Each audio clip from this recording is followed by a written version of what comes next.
ये एक्सरसाइज 11.1 का second question है। The function F of x comma Y comma Z, इसमें अब तीन वेरिएबल आ रहे हैं X Y Z, which is equal to X square Y E की power 2x plus X plus Y minus Z whole square. Then find the function value at the following points. इसमें अब तीन variable आ रहे हैं, तो इसका जो सी पार्ट है एफ ऑफ -1 कोमा 1 कोमा -1, तो जहाँ पे x आ रहा है वहाँ पे -1, जहाँ पे y आ रहा है वहाँ पे +1, जहाँ पे z आ रहा है वहाँ पे -1। तो F of -1 comma +1 comma -1 equal आ जाएगा x की जगह पे -1 उसका स्क्वायर, y की जगह +1 e की पावर 2 इंटू एक्स की जगह -1 प्लस x की जगह -1 प्लस y की जगह 1 z की जगह -1 और इसका होल स्क्वायर। -1 का स्क्वायर +1 आ गया और e की पावर -2 आ गया। तो ये बना हमारे पास -1 का स्क्वायर +1 ई की पावर 2 इंटू -1 -2 आ जाएगा और प्लस -1 +1 कैंसिल, +1 का स्क्वायर +1 आ जाएगा। तो ये हमारे पास ई की पावर -2 कौन +1 आ गया, या इसको आप एलसीएम लेकर लिख सकते हैं। It can be written as E की पावर 2 1 प्लस ई की पावर 2। तो ये हमारे पास इसका सी पार्ट का आंसर आ गया। अब इसका जो डी पार्ट है वो देख लें।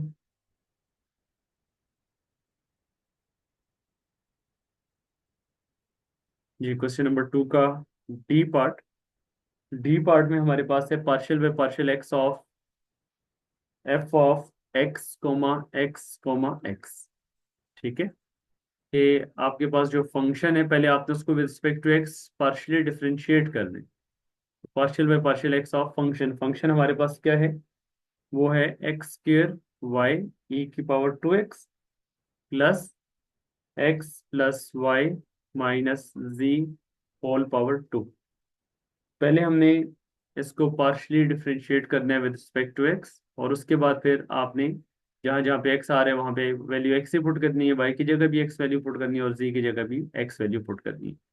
पहले इसका आप पार्शली डेरिवेटिव फाइंड कर रहे हैं, तो आप पार्शली डिफरेंशिएट आप कर रहे हैं विद रिस्पेक्ट टू एक्स।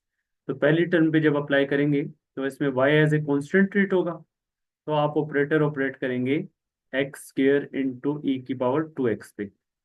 और दूसरा जो आपके पास होल पावर है, तो होल पावर के अकॉर्डिंगली पहले इसमें हमें पावर रूल अप्लाई होगा और पावर रूल के बाद फिर पावर की बेस का हम डेरिवेटिव लेंगे। तो इसमें y आपने y लिख दिया, एक्स के ई की पावर 2x पे आप प्रोडक्ट रूल लगा लेंगे।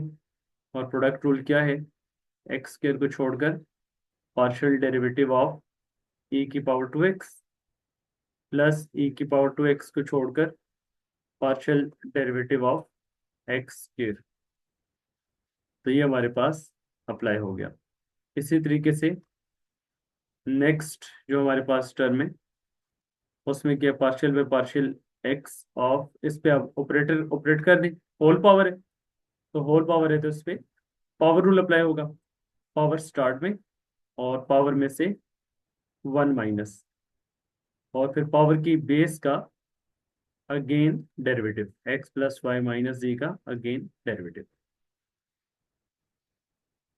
तो ये हमने लिख लिया वाई, वाई के साथ एक्स के जी डेरिवेटिव ऑफ ई की पावर 2x। ई की पावर 2x का डेरिवेटिव क्या होता है, ई की पावर 2x ही होता है, फिर पावर का अगेन 2x का अगेन डेरिवेटिव लेंगे तो 2 आ जाएगा, नेचुरल लॉग ऑफ ई की वैल्यू 1 प्लस ई की पावर 2x को छोड़कर एक्स स्क्वायर का डेरिवेटिव 2x, और यहाँ पे 2 into x plus Y minus g as it is. X का रिस्पेक्ट टू एक्स डेरिवेटिव 1 आ जाएगा, वाई के साथ डेरिवेटिव इसका 0 आ जाएगा, जी के साथ इसका डेरिवेटिव 0 आ जाएगा, क्योंकि वाई और जी एज ए कॉन्स्टेंट ट्रीट होंगे। अब इसको आप मल्टीप्लाई कर दें, तो y को मल्टीप्लाई करेंगे तो X square 2x square Y E की पावर 2x प्लस 2x ई की पावर 2x, और साथ में इधर y भी आएगा, और plus 2 times x plus Y minus Z. तो ये हमारे पास इसका डेरिवेटिव का आंसर आ गया। अब डेरिवेटिव के बाद आपने वैल्यू भी पुट करनी है, तो at f equal to x comma x comma x, partial by partial derivative of x का जो आंसर आए वहां पे एक्स की जगह एक्सपोर्ट कर लिया, वाई की जगह भी एक्सपोर्ट कर लिया और जी की जगह पे भी एक्सपोर्ट कर लिया। तो ये हमारे पास आ जाएगा 2 एक्स का स्क्वायर, वाई की जगह पे भी एक्स, ई की पावर 2x प्लस 2x ई की power 2x plus 2 x minus x. ये बन गया 2x³ ई की पावर 2x प्लस 2x² ई की पावर 2x प्लस 2x। तो ये क्वेश्चन नंबर 2 डी पार्ट का हमारा आंसर आ गया। तो क्वेश्चन नंबर 2 हमारे यहाँ पे कंप्लीट हो गया।